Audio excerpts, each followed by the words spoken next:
Well, it's officially opposite day because the billionaires are supporting people in the streets that says they're fighting against billionaires.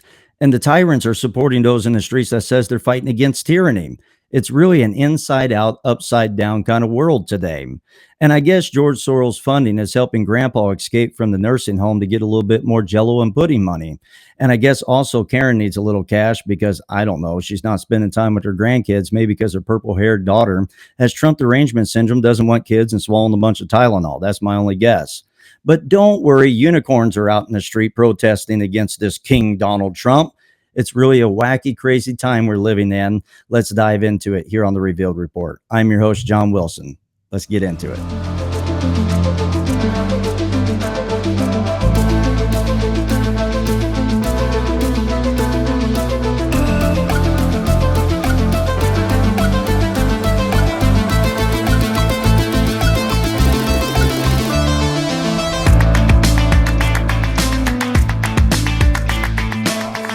America tried to vote the circus show out when we voted President Donald Trump in to be a president of the United States, and we voted for the Republicans. As a matter of fact, President Trump won all the swing states, but yet the clowns just hang around the corners. They don't leave, even though you packed up their bags and you try to ship them out. They're just waiting around the corners because devils never die. And they're just looking to infiltrate the system so they can bring the whole circus show right back to our doorstep. That's the radical left. And now we see that billionaires are funding people in the streets to protest against billionaires. And we find that tyrants are actually funding people in the streets to protest against tyrants. It's really a radical day we're living in.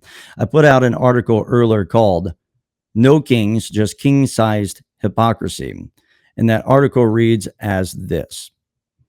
The left says no kings, but what they want is thrones of their own. It's the latest chant echoing through the city streets. No kings, cute slogan until you read the fine print. Because the same protesters shouting about liberty are the ones demanding total control over courts, elections, classrooms, speech, and even your thermostat. They don't want a king. They want bureaucratic monarchy, one crown, 50 agencies, and zero accountability. For a crowd allergic to authority, they sure love mandates. When the radical left says no kings, what they really mean is nobody that opposes their ideology. A wish list fit for a crown. Let's look at their royal decree. Pack the Supreme Court and every federal bench until justice bends to ideology. Eliminate the Electoral College so coastal elites can rule flyover country by decree. Rewrite history through the 1619 Project and use CRT to shame school kids for a past they never even lived in. Add DC and Puerto Rico as states for permanent political power. Turn sanctuary cities into sanctuaries for lawlessness. Change election rules whenever polls don't go their way. And if all else fails, lawfare. Arrest the opponent, weaponize the system, and pretend it's democracy. That's not freedom. That's centralized authoritarianism dressed up in resistance rhetoric. It's a Marxist fascist blend that seeks to dismantle America's constitutional framework while claiming to save it. No kings, please. They just traded crowns for committees.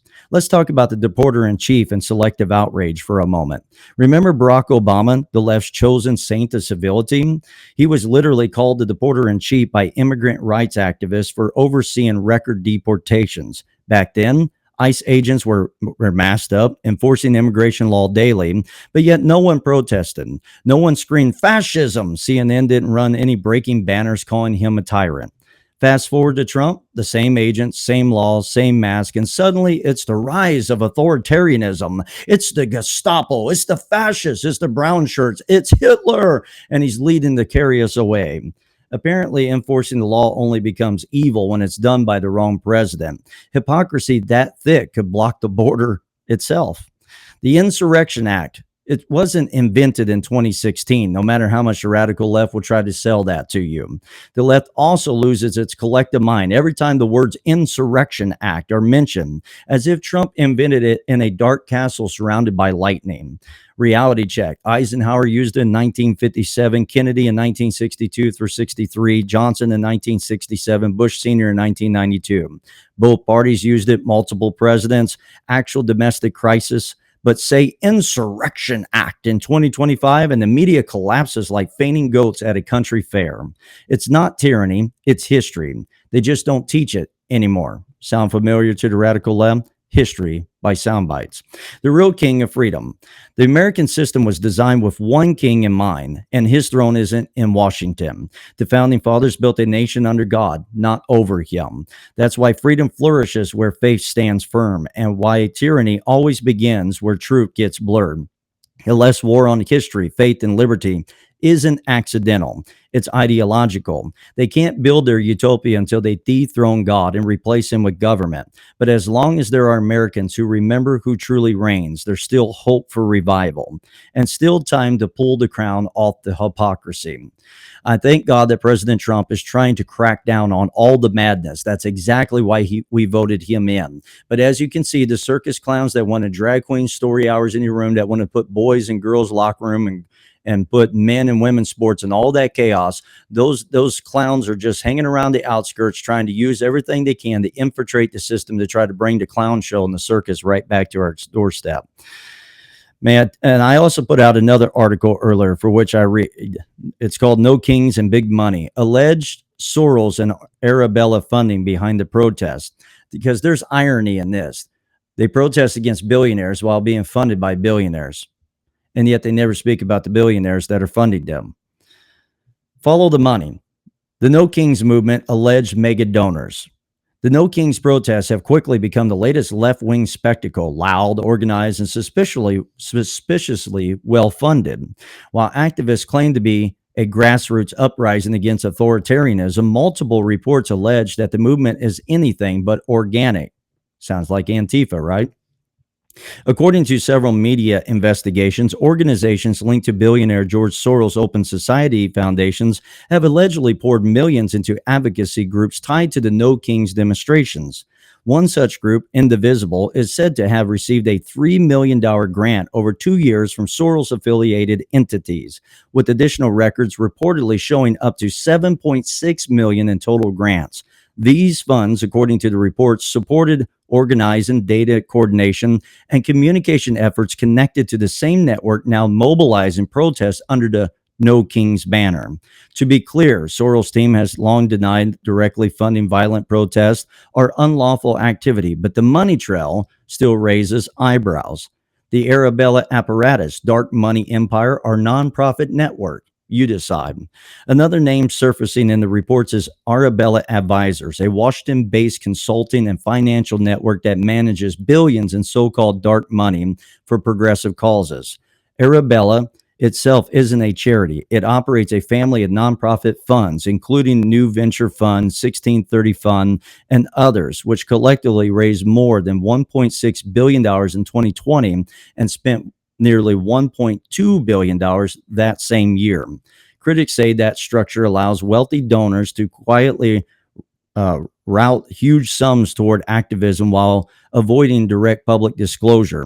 And while there is no confirmed dollar amount proving Arabella directly bankrolled the No Kings protests, multiple outlets have reported that millions in combined Soros-Arabella financing allegedly support groups organizing or promoting these events nationwide.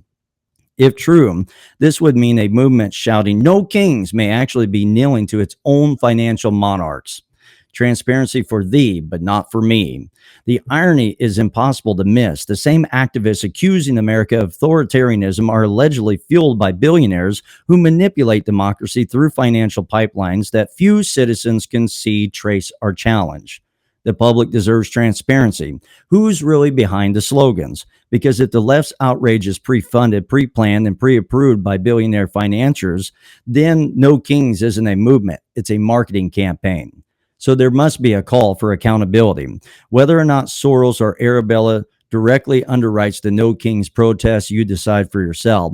The optics remain clear. The left's self-proclaimed resistance is heavily dependent on elite power, concentrated money, and controlled messaging, precisely what they accuse everyone else of embodying. Americans of every political stripe should be able to agree on one thing. Movements claiming to represent the people ought to disclose who pays their bills. So we see that this is all supposedly to dethrone President Donald Trump, by the way, who was a duly elected president of the United States because we were tired of the clown show.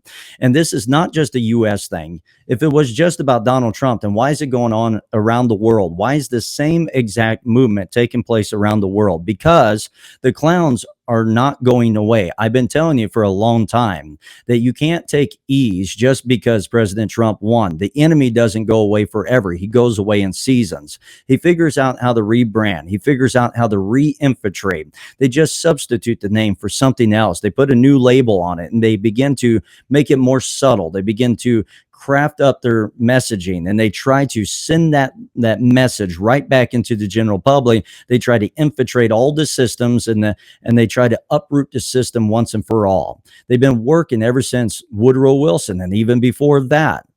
Woodrow Wilson really put it on the map with the digressive movement.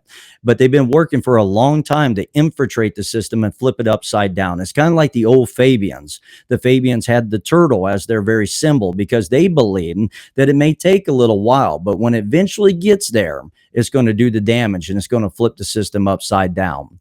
That's how the radical left works. They're not going away, even though the president of the United States won the election. They're sore losers. They can't handle losing. They'll try to go out in the streets and call him everything but his name. And they'll even assassinate Charlie Kirk, who was a voice that actually supported him becoming the president of the United States, because they don't want America to thrive and succeed. They want to uproot America.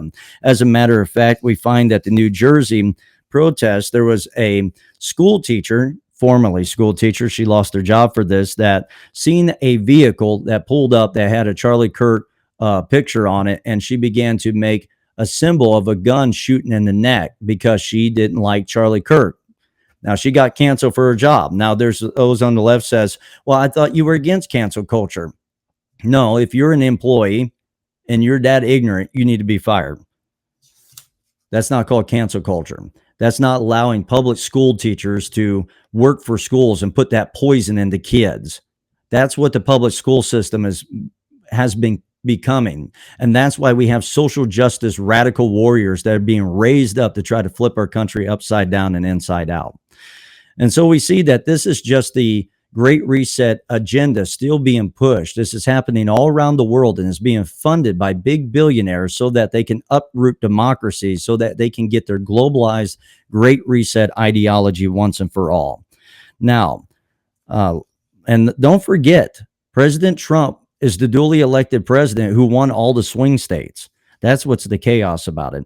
Now, it's amazing to me that NBC Boston affiliate said that there were not a lot of young people, but mostly white heads. I guess George Sorrell's money is having to get grandpa, the break out of the nursing home for a little bit, make a little more cash so he can get a little bit more pudding and jello, I guess.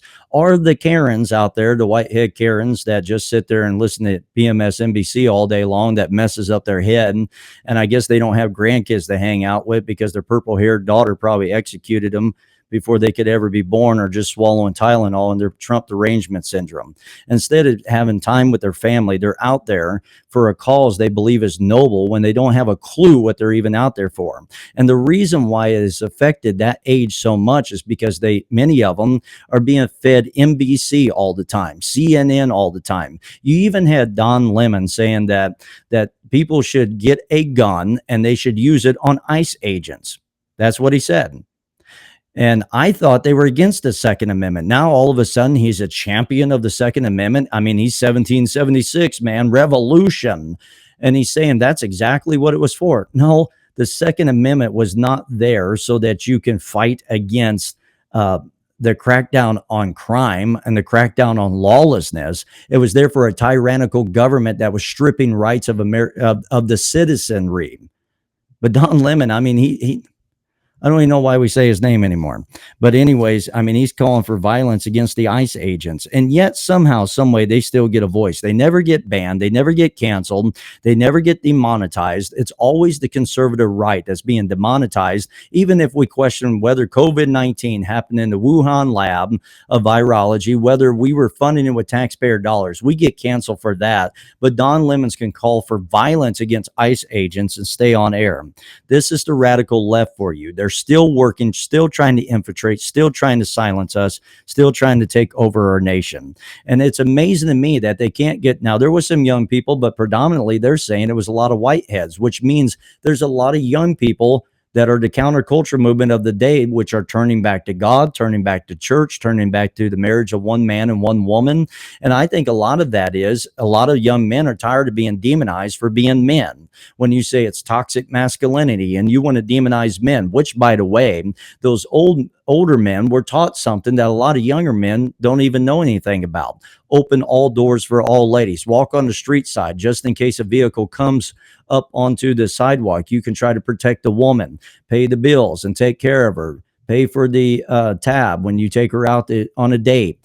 Those things were taught to the generations before. Maybe we can bring back a little bit of that toxic masculinity. Or maybe we can also have men that are willing to stand up for ladies that are getting their brains beat out on the street by some thugs, because now they just grab out their camera and put it on TikTok instead of going out there and trying to defend the woman. Maybe we can bring back a little bit of toxic masculinity. But we find that not only is there that chaos going on, but also Bernie Sanders and AOC, they're going out there on their no oligarch tour while they're flying around in their private jets, and they're condemning us for all of our not complying to their climate change ideology madness. They're also going out there in all of their wealth and talking about the wealth and the rich and the oligarchs. And yet Bernie Sanders has multiple homes. He's a very, very wealthy man. And he justifies it because the elite are always justified. You got to understand, Marxists don't care that there's wealth. They just don't want you to have the wealth. If they have the wealth, that's fine. That's why Marxist ideologies are in fascistic ideologies. The rich and the wealthy are at the top, and then we become, it's serfdom. We become the ones that got their boot down on our neck. They don't really care about wealth. They just care about who has the money. And so as long as they can pick winners and losers in that. And so Bill Gates can have it. Bernie Sanders can have it. You know, AOC can get it and acquire it. Nancy Pelosi can have it, but you can't have it, because anybody who disagrees with them is an oligarch. Anybody who disagrees with them and has money, they come against you. As a matter of fact, they don't like billionaires unless it's George Soros. Then they're perfectly fine with him because they justify it, because the ends justifies the means to the radical left. But don't worry. Don't worry. I know the young people might not by large be down there at the No Kings protest, but I'll tell you who is, and it's very, very important. The unicorns are down there, and they're fighting against that evil dictator Donald Trump. You know, the unicorns there, because the unicorn's going to save the day. This is the madness that we are living in this very moment. You see, the radical left wears the face of a lamb, and they push a beast system. They claim that we are everything that they're trying to infiltrate the system with. That's the greatest, cleverest attack that they have against us. The most clever way that they operate is that they flip the script, and everything they're trying to do, they blame the other side for being that. And then what they do is they divide the Republican base, and they get us fighting amongst one another while they put all their little separate squabbles aside so that they can come together and they can try to tear down the American way. But we also have protested against No Kings. We went to the ballot box and we won. And we got rid of the tyranny when we got rid of Lion Biden, Calamity Kamala Harris, and we voted out the clowns. So America, don't fall to the deception. And just because there's a generation that may be struggling with CNN infiltrating their minds, I believe God's raising up another counterculture movement that's going to look much like our great-grandfathers. They're going to believe in God. They're going to believe in family. They're going to believe in family traditions. And I believe there's women that also are going to get tired of being lied to as well, that are going to understand building a family is more valuable than having a good profession. Because when they retire, they won't have their job, but they can have grandkids. America, it's time that we come back to God, and it's time we come back to the founding principles. I love you, America. Now, the church will be standing tomorrow, because Jesus said, upon this rock I have built my church, and the gates of hell shall never prevail against it. However, if the republic hasn't been totally burned down by tomorrow, I'll see you then.